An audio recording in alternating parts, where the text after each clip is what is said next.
بسم اللہ الرحمن الرحیم۔ معرف القرآن کی سورہ بقرہ کے سبق نمبر 28 میں خوش آمدید۔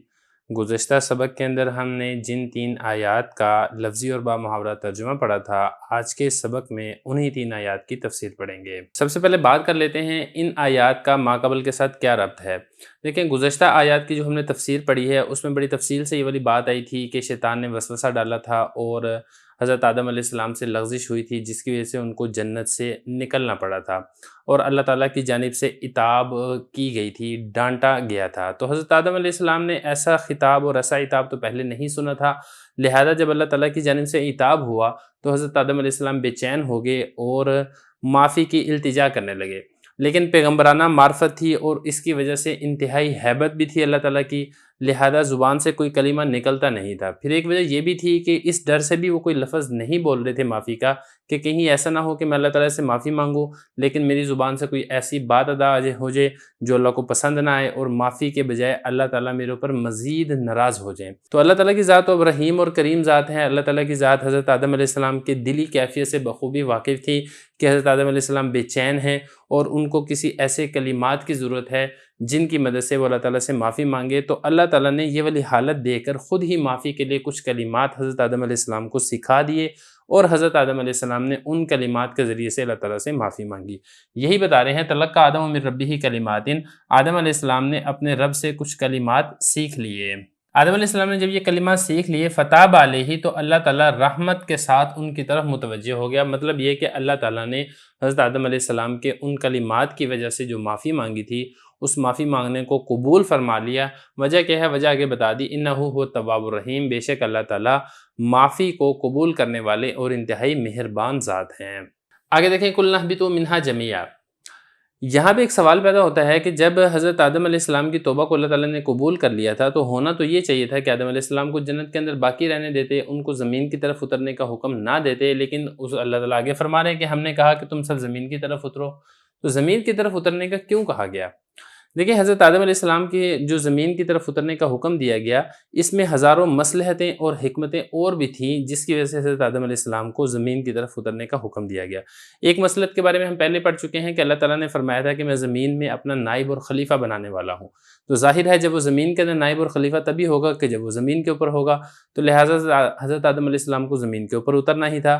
پھر اسی طریقے سے مشیت الہی کے اندر یہ والی ایک بات تھی کہ ایک طرف تو مخلوق تھی فرشتے جو کہ کامل اطاعت تھی، اور دوسری طرف مخلوق تھی شیاطین کی، جنات کی، جن کے اندر شر کا مادہ غالب تھا۔ تو ان دونوں کے درمیانی ایک مخلوق پیدا کرنا اللہ تعالیٰ کی حکمت تھی کہ جو نہ تو کامل اور سراپا خیر ہو اور نہ ہی کامل اور سراپا شر ہی شر ہو، اور یہ حکمت اس بات کا تقاضا کرتی تھی کہ زمین کے اندر حضرت آدم علیہ السلام اتریں۔ لہٰذا اللہ تعالیٰ نے غلطی اور خطا تو معاف کر دی، لیکن زمین کی طرف اترنے کا جو حکم تھا اس کو منسوخ نہیں کیا، البتہ اترنے کا جو حکم تھا اس کا طرز اور تکلم کا انداز تبدیل کر دیا۔ پہلے یہ والی آیت پہلے بھی گزری ہے کہ ہم نے کہا کہ زمین کی طرف اترو، لیکن جو پہلے کہا گیا تھا وہ بطور ڈانٹ پلانے کے تھا، اور یہاں پر جو فرمایا گیا اہبطوا منہا جمیعا، تم زمین کی طرف اترو، یہ جو خطاب تھا یہ ایک حکیمانہ خطاب تھا کہ زمین کی طرف جو تم اب اترو گے یہ بطور سزا کے اترنا نہیں ہے، بلکہ تمہیں زمین میں اللہ تعالیٰ کا نائب اور خلیفہ بنایا جا رہا ہے، خلافت ارضی تمہارے حوالے کی جا رہی ہے، اس لیے تمہیں زمین کی طرف اتارا جا رہا ہے۔ تو یہی فرمایا کہ تم سب زمین کی طرف اترو، پھر تم میں سے جس کے پاس میری جانب سے ہدایت آئے گی، مطلب یہ کہ میرے انبیاء اور رسول تمہاری جانب ہدایت لے کر آئیں گے، جو تو کوئی ہدایت کی اتباع اور پیروی کر لے گا ان پر نہ تو کسی قسم کا خوف ہوگا اور نہ ہی وہ غمزدہ ہوں گے۔ البتہ وہ لوگ جو ہماری آیات کی تکذیب کریں گے، ہمارے نبیوں کو، ہمارے رسولوں کو جھٹلائیں گے، یہی لوگ جہنم والے ہوں گے، اور یہ لوگ جہنم کے اندر ہمیشہ ہمیشہ رہنے والے ہوں گے۔ یہاں پہ کچھ الفاظ ہیں جن کو سمجھنا بڑا ضروری ہے ان آیات کی تفسیر کے لیے۔ سب سے پہلا لفظ ہے تلقی۔ تلقی کا مطلب کیا ہے؟ دیکھیں، تلقی کا معنی ہے شوق اور رغبت کے ساتھ کسی چیز کا استقبال کرنا اور اس کو قبول کرنا۔ مطلب یہ ہے کہ اللہ تعالیٰ کی جانب سے حضرت آدم علیہ السلام کو جن توبہ کے کلمات کی تلقین کی گئی تھی، حضرت آدم علیہ السلام نے بڑے شوق، توجہ اور رغبت سے ان کلمات کو قبول کیا اور ان کلمات کے ذریعے سے اللہ تعالیٰ سے معافی کی درخواست کی۔ اب یہاں پہ ایک اور بڑا سوال پیدا ہوتا ہے کہ وہ کلمات کون سے تھے جو کہ اللہ تعالیٰ نے حضرت آدم علیہ السلام کو تلقین کی تھی اور حضرت آدم علیہ السلام نے ان کلمات کے ذریعے سے اللہ تعالیٰ سے معذرت اور معافی مانگی تھی۔ دیکھیں اس سلسلے میں کئی روایات منقول ہیں، جو مشہور قول ہے وہ حضرت ابن عباس رضی اللہ عنہما کا ہے۔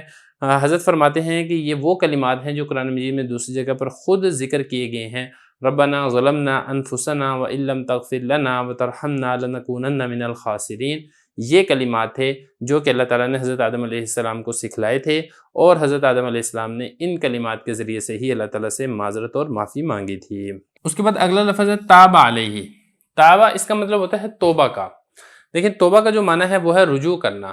اب توبہ کی نسبت جب بندے کی طرف ہو نا کہ بندے نے توبہ کی تو اس کا معنی الگ ہے، اور جب توبہ کی نسبت اللہ کی طرف ہو کہ اللہ نے توبہ کی تو اس کا معنی الگ ہے۔ اگر تو ہو بندے کی طرف نسبت کہ بندے نے توبہ کی تو اس کا مطلب یہ ہے کہ بندے نے اللہ تعالیٰ سے اپنی غلطی اور خطا کی معذرت کی ہے، اور جب اس کی نسبت کی جائے گی اللہ تعالیٰ کی طرف تو پھر اس کا معنی یہ ہوگا کہ اللہ تعالیٰ نے بندے کی توبہ کو قبول کر لیا ہے، اور یہاں پر جو نسبت ہے وہ اللہ تعالیٰ کی طرف کی جا رہی ہے کہ اللہ تعالیٰ توبہ کے ساتھ ان پر متوجہ ہوا۔ مطلب یہ کہ جو کلمات سکھائے تھے، جن کلمات کے ذریعے سے حضرت آدم علیہ السلام نے معذرت کی تھی، اللہ تعالیٰ نے ان کی اس توبہ کو قبول کر لیا۔ اس کے بعد آگے دیکھیں انہو هو التواب الرحیم۔ تواب یہ بھی لفظ ایسا ہی ہے جو انسانوں کے لیے بھی استعمال کیا جاتا ہے اور اللہ تعالیٰ کے لیے بھی استعمال کیا جاتا ہے۔ اگر تو ہو نا انسانوں کے لیے اس کا استعمال کیا جائے، جیسا کہ آتا ہے نا ان اللہ یحب التوابین، اللہ تعالیٰ توبہ کرنے والوں کو پسند کرتا ہے، تو مطلب یہ ہوگا کہ گناہوں سے اطاعت کی طرف رجوع کرنے والوں کو اللہ تعالیٰ پسند کرتا ہے۔ اور جب اس کی نسبت اللہ تعالیٰ کی طرف کی جائے کہ اللہ تعالیٰ تواب ہیں تو پھر اس کا معنی یہ ہوگا کہ اللہ تعالیٰ توبہ کو قبول کرنے والے ہیں، اور یہاں پر یہ اسی لفظ اسی معنی کے اندر استعمال ہو رہا ہے۔ یہ والی جو آیت ہے تلقی آدم من ربہ کلمات فتاب علیہ انہ هو التواب الرحیم، اس آیت سے ہمیں ایک اور بڑی اہم بات معلوم ہوتی ہے، وہ یہ ہے کہ توبہ قبول کرنا اور گناہوں کو معاف کرنا، خطا اور لغزش کو معاف کرنا، اس کا اختیار صرف اور صرف اللہ تعالیٰ کے پاس ہے۔ اللہ تعالیٰ کے علاوہ کسی اور کے پاس یہ اختیار نہیں ہے۔ یہود و نصارہ اس قاعدے سے غفلت کی وجہ سے ایک سخت فتنے کے اندر مبتلا ہو گئے۔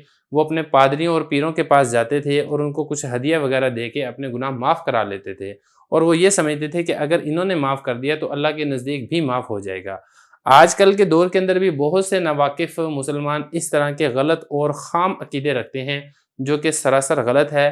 کوئی شخص بھی، چاہے وہ عالم ہو، چاہے وہ پیر ہو، چاہے وہ مرشد ہو، وہ کسی کے گناہ کو معاف نہیں کر سکتا ہے۔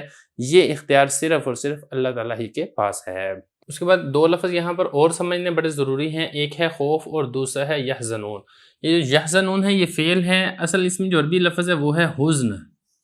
تو دو لفظ ہوں گے، ایک ہوگا خوف اور دوسرا ہوگا حزن۔ اب یہاں پہ کہا یہ جا رہا ہے کہ جو شخص ہدایت کی اتباع اور پیروی کرے گا اس کو خوف بھی نہیں ہوگا اور اس کو حزن بھی نہیں ہوگا، جس کا میں نے اردو میں ترجمہ کیا تھا غم، اس کو غم بھی لاحق نہیں ہوگا۔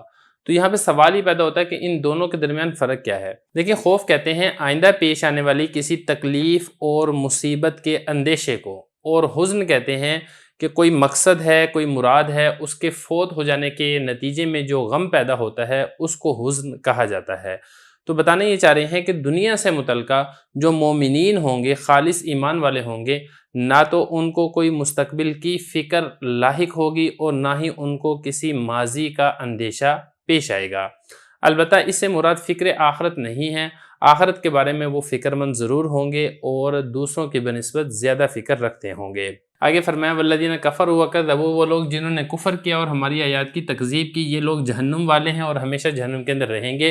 یہ دوسرا فریق ہے جو کہ مومنین مخلصین کے برعکس فریق ہے، جو اللہ تعالیٰ کی ہدایت کا انکار کر دیں گے اور اللہ کے نبی اور اللہ کے رسولوں کا انکار کر کے اپنی من مانی اور من چاہی زندگی گزاریں گے۔ ان کا نتیجہ یہ نکلے گا کہ یہ لوگ جہنم میں ہمیشہ ہمیشہ کے لیے رہیں گے۔